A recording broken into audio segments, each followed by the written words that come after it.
My name is Kathy Perales, and here's my psychology review video. The first unit I'm going to talk about is positive psychology. In positive psychology, Dr. Martin Seligman proposed 3 paths to happiness, including the pleasant life, the good life, and the meaningful life.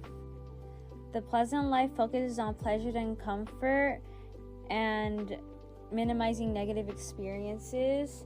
So, for example, going to a concert or going out and hanging out with your friends every day would be some good examples.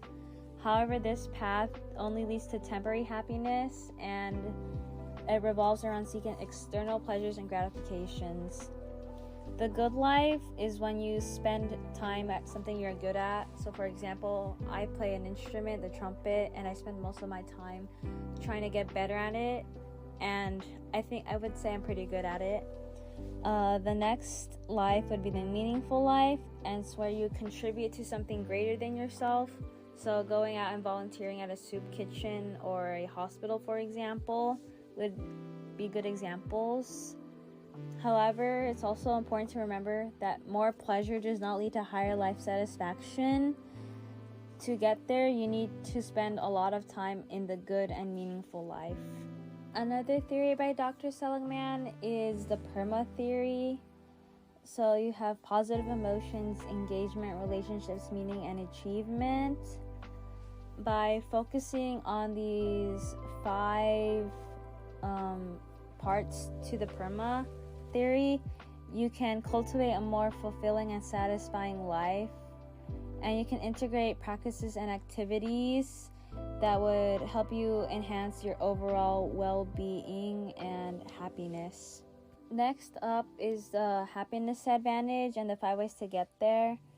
The happiness advantage is a concept popularized by Shawn Achor, a positive psychology researcher and author. He suggests that happiness and positivity lead to success rather than success leading to happiness. He argues that by cultivating a positive mindset, individuals can improve their performance, productivity, and overall well-being. He outlines the happiness advantage as a principle that encompasses various strategies and techniques to achieve greater happiness and success, which include the 3 gratitudes, journaling, exercise, meditation, and random acts of kindness. When positivism is used in a toxic way, one ignores that healing takes time. We need time to grieve or feel anger, yell, and shout. Toxic positivity is an expectation of the fantasy that everything will be alright no matter what. It suppresses out genuine emotions, denies reality, and invalidates others and our own feelings. Which leads us to being accurate with a positive spin. One way to be accurate with a positive spin is basically just being a little more, still being positive, but also being realistic. So saying things like, I'll try to do something and it might fail, but it might take me a while to do something well, but I'll get there eventually. That usually helps. The next unit up is family dynamics. The first parenting style is authoritarian. An authoritarian parenting style is characterized by low warmth and low responsiveness.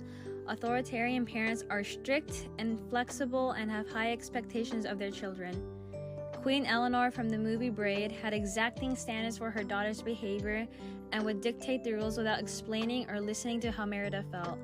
Queen Eleanor saw her daughter's behavior as a reflection of her parenting abilities and would punish Merida for showing independence and critical thinking.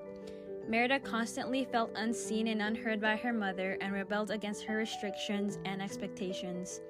An authoritarian approach tries so hard to force obedience and compliance, but actually creates behavior problems long term. The next parenting style is authoritative. Simba's dad from The Lion King is a great example of an authoritative parent. Authoritative parenting is characterized by high responsiveness and high demandingness. They have high expectations but are warm, nurturing, and supportive. Just like Mufasa, authoritative parents explain the rules to their kids. But they set fair boundaries and are firm and consistent with discipline. I often think of the scene where Mufasa and Simba sit under the stars talking after the hyena incident at the elephant graveyard. Mufasa communicates openly with Simba and then connects with him as they play in the long grass. It's a beautiful moment demonstrating how authoritative parents encourage cooperation through positive interactions rather than just threats or punishment. The next parenting style is permissive. Tiana's best friend Charlotte had a permissive parent. Mr. LaBeouf was warm and attentive, but he made no demands on Charlotte and would give her whatever she wanted to avoid conflict or hurt feelings. Permissive parenting is characterized by high responsiveness but low demandingness. Permissive parents are scared to set limits and certainly don't use consequences. They may even seem more like a friend than a parent. Although permissive parents aren't great at boundary setting, they are nurturing and warm. They are emotionally supportive and responsive but avoid confrontation and punishment. Mr. LaBeouf was constantly giving Charlotte gifts, whether it was a new dress or a puppy. Permissive parents often use gift giving and bribery to keep their kids happy. The final parenting style is uninvolved. Have you ever watched Matilda? Her parents epitomize what uninvolved or neglectful parenting looked like. They were completely involved with their own lives and often forgot Matilda even existed. Uninvolved parenting is characterized by low responsiveness and low demandingness. Neglectful parents don't respond to their children's needs and offer little love, warmth, and affection. They don't give guidance and let their kids make their own decisions. Although they may provide for basic needs, uninvolved parents aren't emotionally available. In family dynamics, there are also the 9 common types of discipline methods. The first one is ignoring and isolation. In the movie Tangled, Rapunzel spends 18 years isolated in a tower by Mother Gothel, who keeps her hidden away to exploit her magical healing powers to keep herself young. She longs to explore the world beyond her tower, but is kept isolated and ignorant of her true identity. The second parental discipline is material rewards. In Aladdin, the villain Jafar offers material rewards to Aladdin in exchange for retrieving the magical lamp from the Cave of Wonders. While Aladdin is initially tempted by the promise of wealth and power, he ultimately learns that true happiness cannot be bought with material possessions. The third parental discipline is timely praise. In The Incredibles, Mr. Incredible praises his son Dash for using his super speed to evade danger during a chase and after winning second in the race. This timely praise reinforces Dash's sense of accomplishment and encourages him to continue using his abilities for good. The fourth parental discipline is physical force. In Beauty and the Beast initially uses physical force and intimidation to control Belle and keep her imprisoned in his castle. Because the Beast resorted to physical force, Belle feared him and rebelled against his wishes, ultimately going to the West Wing. The fifth parental discipline is yelling and lecturing.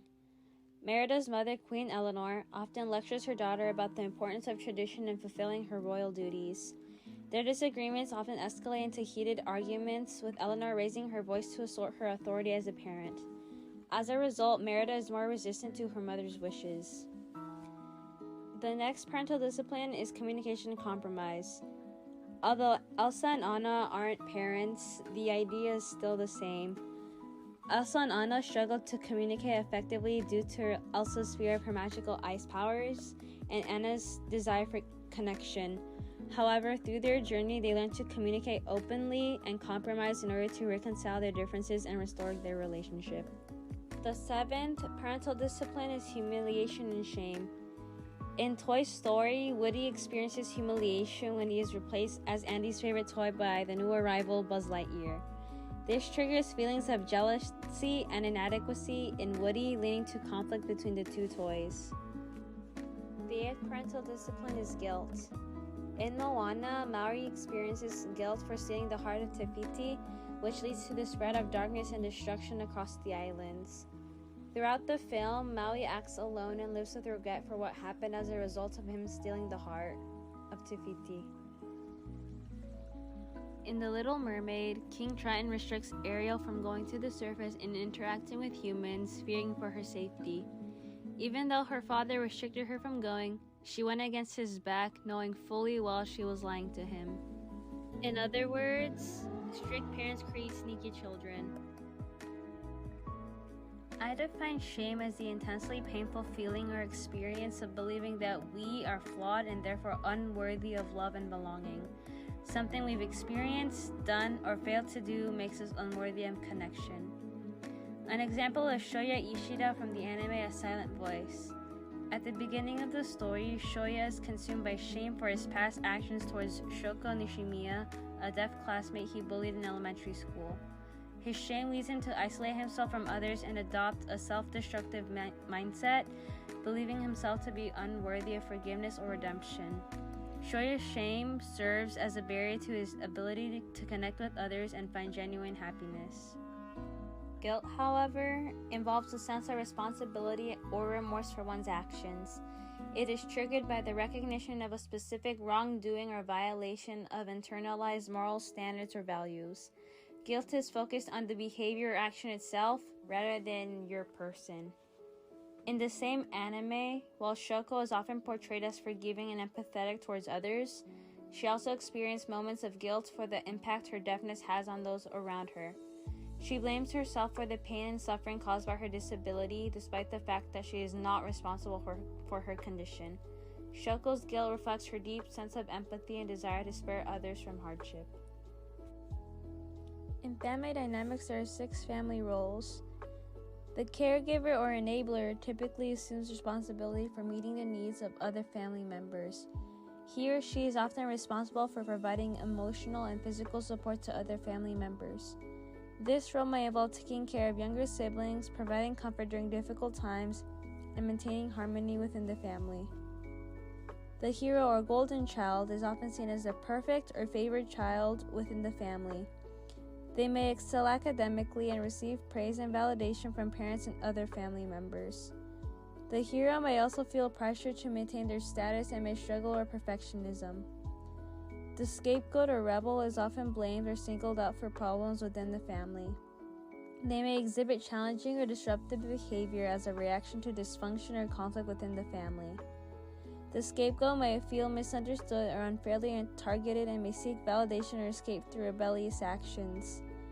The lost child tends to withdraw from family interactions and may feel overlooked or ignored. They may struggle to assert themselves or express their needs within the family and may seek solace in solitary activities or fantasy worlds. The lost child might feel disconnected from the family and may struggle with feelings of loneliness or invisibility. The mascot or entertainer uses humor and antics to diffuse tension and lighten the mood within the family. They may seek attention and validation through laughter and entertainment and may mask deeper emotions or insecurities through their comedic persona.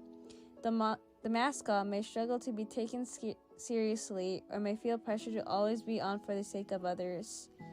The peacemaker seeks to maintain harmony within the family and may act as a mediator in conflicts or disagreements. They may prioritize diplomacy and compromise and may feel responsible for keeping the peace at all costs. The peacemaker may struggle with feelings of guilt or anxiety when unable to resolve family conflicts. The drive reduction theory suggests that motivation arises from the desire to reduce physiological needs or drives that decrease homeostasis. Suppose an individual feels hungry. The drive reduction theory suggests that the individual will be motivated to seek out and consume food in order to reduce the hunger drive and return to a state of homeostasis. On the other hand, the arousal theory suggests that individuals are motivated to maintain an optimal level of arousal or stimulation in order to achieve peak performance. According to this theory, arousal levels can vary along a continuum from low to high. An example being that during the pandemic, we all sought out to connect with each other, so we all played Among Us, but we got bored of it after 2 years. You go first. Red button. Get the food. I dare you. Get the food. Then let's hear it. Do not steal the food. Someone else might have been eating it, you know? They might be hungry. It's not right for you to steal someone else's food. Get it. Don't get the food. No. It won't be good on your mental health if you steal someone else's food. You're hungry, right? But someone else might have been hungry. Yeah, but they left it for a reason. What if it's a poor person's food? Now make a decision. Okay. Defense mechanisms is a way for your body to reach a mental homeostasis. Rationalization or justification is about making acceptable excuses. Repression is pushing down feelings into your unconscious, so mostly negative feelings. Regression is going back to an earlier, less mature pattern of behavior, such as being 55 and rolling back and forth on your back, crying when the Niners lost the Super Bowl. Denial is refusing to accept reality, such as when Mr. Lamb says that he's not sassy, when he clearly is. Compensation is counterbalancing a perceived weakness by focusing on other areas of strength, such as playing that one video game you're super good at and not playing another where you always lose. One major criticism of the MBTI or Myers-Briggs type indicator is that there's an absence of negative traits. The Yoshun test is believed by psychologists to be more accurate in terms of personality. The 5 primary personality traits represent a range between 2 extremes. In the real world, most people lie somewhere in between the continuum of personality traits. The Stanley Milgram experiment took place at Yale by a professor who worked there in 1961, August 7th. There was one authority figure, one person executing the experiment, and an actor pretending to take a test. The actor would pretend to get shocked whenever they got a question wrong. The goal of the experiment was to figure out how far someone could go to obey an authority figure. The real subject would shock the actor. The voltage got higher and higher every shock. If the subject wanted to stop, the authority figure would give them 4 prods. The first one was, please continue. If the subject refused, then the second prod. The experiment requires you to continue. If they refuse again, then it would go to the third prod. It is absolutely essential that you continue. And if they refuse one more time, then it would go to the 4th prod. You have no other choice but to continue. 65% of the participants went to the highest level, but everyone went to 300 volts. Let's go! I got an A on this test because I studied for it. Damn, I got an F only because of Mr. Lamb. He's such a bad teacher.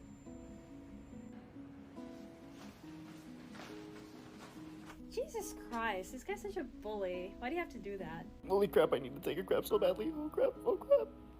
The Stanford Prison Experiment aimed to investigate the psychological effects of perceived power and authority within a simulated prison environment. 24 psychologically stable male college students randomly assigned the role of guard or prisoner, while they experienced extreme psychological distress. The study, originally planned for 2 weeks, was terminated after only 6 days due to the alarming behaviors observed among the participants. The study raised important ethical considerations in psychological research, leading to reforms in research protocols and guidelines for conducting experiments involving human subjects.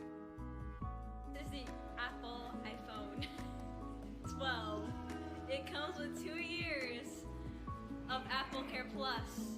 It has 2 cameras and only costs $1,000, which is like $500 cheaper than the Apple iPhone 15 Pro Max. 15 Pro Max. It's blue, 3 cameras, it's big, has cool features, but expensive. That's it for this video. Thank you for watching. Yeah.